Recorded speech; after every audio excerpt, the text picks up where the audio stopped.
Вчера около 9 вечера в Гамурзиевском округе Назрани по улице Веселая произошло возгорание кровли 3 жилых домов. Общая площадь пожара составила 360 квадратных метров.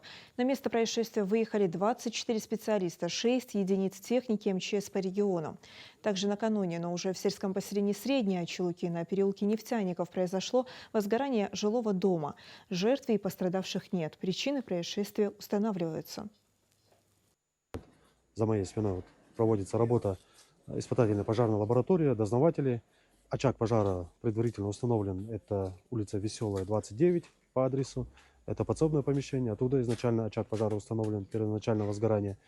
Предварительная причина пожара, которая в данный момент усматривается, это короткое замыкание.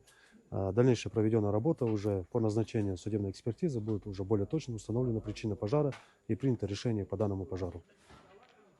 Сотрудники МЧС просят жителей региона быть бдительными в период холодов и не использовать электронагревательные приборы ненадлежащим образом. Население использует электронагревательные приборы.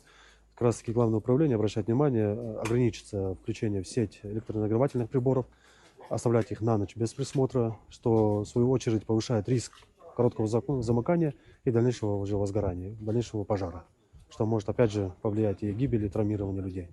Нами практически ежедневно проводится профилактическая работа на территории Республики Ингушетия. Охват мы в основном берем это щитовые дома, первоначально новостройки, где имеются.